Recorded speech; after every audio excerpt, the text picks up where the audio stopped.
Hai, kembali lagi di Movie Kita. Video kali ini adalah alur cerita dari film Dragon Sword Outlander. Tapi sebelum ke alur ceritanya, jangan lupa untuk subscribe, like, komen, dan share channel Movie Kita. Kultivasi adalah sebuah metode untuk mendapatkan kekuatan dan keabadian. Lubang ruang angkasa yang retak membahayakan para kultivator, karena mereka memakai teleportasi untuk lintas ruang dan waktu. Fuyan adalah seorang kultivator, dan dikisahkan dia akan maju ke medan perang kuno. Namun dia terjatuh di wilayah yang misterius. Film dimulai dengan pertarungan antara makhluk yang disebut Qilin dengan seorang pria yang bernama Fuyan. Qilin adalah makhluk mitologis yang terdapat dalam legenda-legenda di berbagai negara di Asia Timur. Fuyan menyerang Qilin dengan sebuah pedang. Lalu pedang itu berubah menjadi seorang perempuan cantik. Dia adalah Sword Spirit atau pedang roh.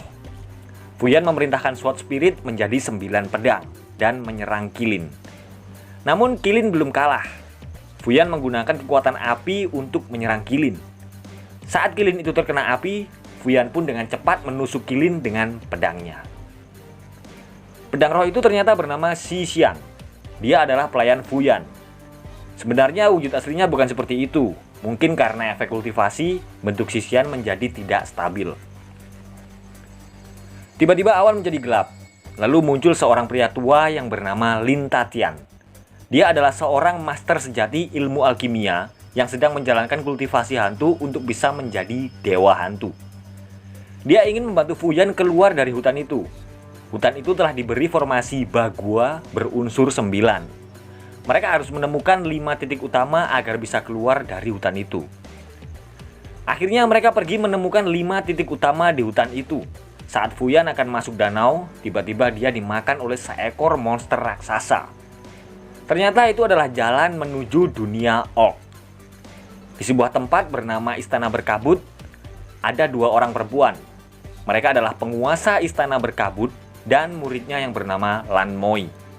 Ternyata Dewi penguasa Istana Berkabut itulah yang membuat formasi berunsur 9 untuk mengurung monster-monster di hutan itu. Dia menyuruh Lan Moi untuk mencari tahu siapakah Fuyan, orang yang berhasil masuk menembus formasi berunsur 9. Fuyan berada di kota yang gelap bernama kota Souhua. Di kota itu dia melihat para orc yang dirantai dan diperjualbelikan. Ternyata para orc itu dianggap seperti hewan di sana. Dari kejauhan, Lan Moi sedang mengamati Fuyan. Fuyan melihat pertarungan 2 orc yang diadakan oleh Ling Er, putri orang kaya di kota itu. Di tempat itu, Fuyan juga bertemu dengan Ouyang Siswan, seorang master pemurnian alkimia pertama level ketiga. Sementara Fuyan berada di fase akhir alkimia. Ouyang adalah kekasih dari Ling Er. Fuyan akan membeli sebuah kompor kuno karena disuruh oleh Lin Tatian. Tapi dia tidak punya uang. Lalu datanglah Lan Moi. Dan dia membayarkan kompor kuno yang akan dibeli Fuyan. Mereka pun berkenalan dengan sangat singkat. Lin Tatian sedang memberikan sedikit kuliah kepada Fuyan tentang ilmu alkimia. Dia mengajarkan kepada Fuyan agar ilmu alkimianya meningkat. Dia merasa ada sesuatu yang istimewa dari Fuyan, karena Fuyan memiliki unsur api yang berwarna putih. Dan Lin Tatian pun tidak tahu api alkimia apa yang berwarna putih. Lin Tatian terkejut saat melihat Fuyan dengan begitu cepat bisa mempelajari dan membuat pil murni tahap kedua. Bocah yang masih tahap awal kultivasi langsung bisa membuat pil murni tahap kedua. Dia pun menyadari bahwa Fuyan memiliki bakat memurnikan alkimia. Lin Tatian akan bertapa untuk memurnikan pil keabadian tingkat ke-8. Dan dia menyuruh Fuyan untuk menjaga pintu kuil agar tidak ada seorang pun yang bisa masuk. Saat berjaga di luar, Fuyan didatangi oleh 4 orang. Mereka adalah King Zi, Xuan King, Raja Obat, dan Nyonya Gui. Mereka adalah para master alkimia. Mengetahui ada master sejati di wilayah mereka, ke-4 orang ini berencana akan membunuhnya agar menambah kekuatan mereka. Dan pertarungan 4 lawan 1 pun terjadi. 4 orang master alkimia tahap 2 melawan 1 bocah alkimia fase terakhir. Fuyan menahan sekuat tenaga mencegah orang-orang ini masuk ke kuil. Lin Tatian pun keluar, dan dengan mudah dia menghancurkan ke-4 orang itu. Dia sudah berhasil memurnikan pil keabadian tingkat ke-8. Fuyan sedang jalan-jalan di kota dan berhenti di depan restoran Yipin. Dia ingat Lan Moi berkata, jika Fuyan ingin mengembalikan uangnya, maka dia bisa mencarinya di restoran Yipin. Kebetulan restoran itu sedang mencari pegawai, jadi sekalian Fuyan melamar kerja. Fuyan bekerja menjadi tukang cuci piring, dan dia bekerja dengan seorang ok yang bernama Liu Zi. Lan Moi ternyata selama ini mengamati Fuyan, dan dia yakin kalau Fuyan adalah orang yang baik. Ouyang ternyata adalah seorang yang sangat sombong dan kejam. Suatu hari dia sedang makan bersama bos Zhao, ayah dari Ling Er, pemilik restoran Yipin. Hanya karena Liu Zi yang tidak sengaja menumpahkan sup ke bajunya, dia menyuruh bos Zhao untuk membunuhnya. Beruntung Fuyan menghentikannya. Dengan kesombongannya, Ouyang menantang Fuyan bertarung di dunia kultivasi. Adu kekuatan pun terjadi. Serangan pertama dari Ouyang gagal. Lalu dia menggunakan kekuatan api alkimianya yang berwujud naga. Fuyan baru sadar kalau dia juga punya kekuatan api, dan naga Fuyan pun keluar. Ouyang terkejut melihatnya. Pertarungan dua naga terjadi. Dan akhirnya naga Ouyang kalah. Saat Fuyan bekerja, dia mendengar percakapan dua orang yang membicarakan buah Sousu, yaitu buah yang mekar 9.000 tahun sekali di Pulau Leize. Buah Sousu adalah buah yang bisa mengembalikan waktu dan memecah kekosongan. Lan Moi juga menceritakan buah ini kepada Fuyan dan berkata jika itu adalah kesempatan Fuyan untuk meninggalkan tempat itu. Fuyan memang berencana akan melihat buah itu. Tiba-tiba Fuyan mendengar suara Ouyang di ruangan di sebelahnya. Ouyang ternyata juga mengincar buah Sousu untuk menyempurnakan pil tolak bala, pil yang bisa langsung menuju keabadian. Akhirnya Fuyan pergi ke Pulau Leize ditemani oleh Lan Moi. Ternyata mereka dibuntuti oleh mata-mata Ouyang. Ouyang memiliki senjata sebuah busur sakti peninggalan ayahnya bernama busur roh Hautian. Dan dia akan menggunakannya untuk bertarung dan mendapatkan buah Sousu. Banyak pendekar alkimia yang berkumpul untuk mendapatkan buah Sousu. Dan Ouyang pun datang. Dia berubah wujud menjadi hitam. Dan mereka akhirnya sampai di Pulau Leize. Dan tiba-tiba Ouyang mendapat serangan dari banyak kumbang api yang mengepungnya. Dia bertarung dengan pasukan kumbang api. Dan kaisar kumbang api pun muncul. Lalu mereka pun bertarung. Dengan senjata kipas saktinya, Ouyang dengan mudah membunuh monster kaisar kumbang api. Ouyang sampai pertama kali di pohon dewa Sousu dan bergegas akan mengambil buahnya. Tidak berapa lama datanglah Fuyan dan Lan Moi. Kali ini mereka bertiga mendapat serangan dari pohon-pohon di hutan itu. Ouyang tertangkap. Sementara Fuyan menahan serangan dari pohon-pohon itu dan menyuruh Lan Moi untuk mengambil buahnya. Namun sayangnya Lan Moi juga tertangkap. Dan Fuyan yang berusaha menyelamatkan Lan Moi tertangkap juga. Dan akhirnya pedang roh Xishan muncul dan menyelamatkan mereka. Sekaligus menebas buah Sousu dari pohonnya. Fuyan dan Lan Moi yang membawa buah Sousu sampai di makam 7 bintang. Mereka mendengar ada suara perempuan berteriak minta tolong. Dan ternyata dia adalah Ling Er yang kakinya sedang terluka. Dan dari kejauhan, Ouyang mengeluarkan busur saktinya dan membidik Fuyan.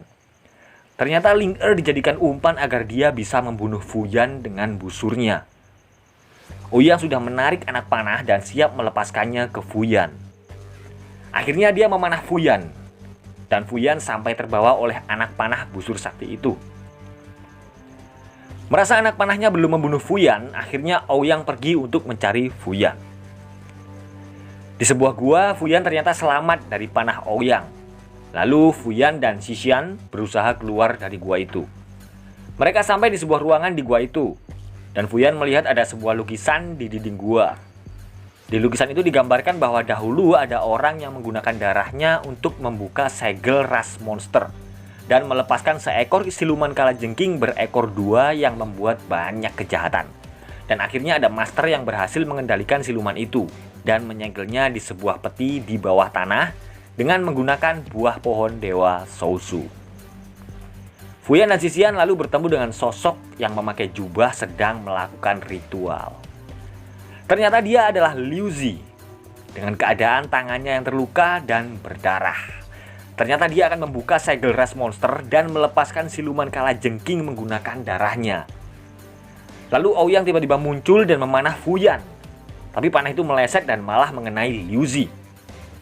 Saat Ouyang mendekati peti, tiba-tiba keluar seorang perempuan berwajah menyeramkan dari dalam peti.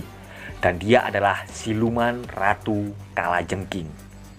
Dan dengan mudahnya dia membunuh Ouyang. Setelah membunuh Ouyang, Ratu Kalajengking seketika menjadi seorang perempuan yang cantik. Suasana kota berubah menjadi menakutkan saat langit tiba-tiba gelap dan muncul petir. Lalu muncullah sang ratu bersama monsternya yang mengerikan. Dia membunuh para penduduk di kota itu dan menghisap roh mereka. Fuyan datang menghentikan perbuatan sang ratu. Fuyan akhirnya bertarung dengan Ratu Kalajengking. Sang ratu menghujani Fuyan dan kota itu dengan bola api. Dan kota itu pun hancur berantakan. Fuyan menggunakan jurusnya. Dia mengeluarkan Yuan Ying-nya untuk menahan bola api dan melindungi kota. Sementara sang ratu terus menyerang dengan bola api. Dibantu oleh pedang roh, Fuyan menghancurkan bola-bola api itu. Pedang roh Xishan sudah kehabisan tenaga, dan Fuyan pun berusaha dengan sisa-sisa tenaganya menahan gempuran bola api. Dan akhirnya Fuyan menggunakan kekuatan buah Soushu, dan sinar putih mengelilingi tubuh Fuyan.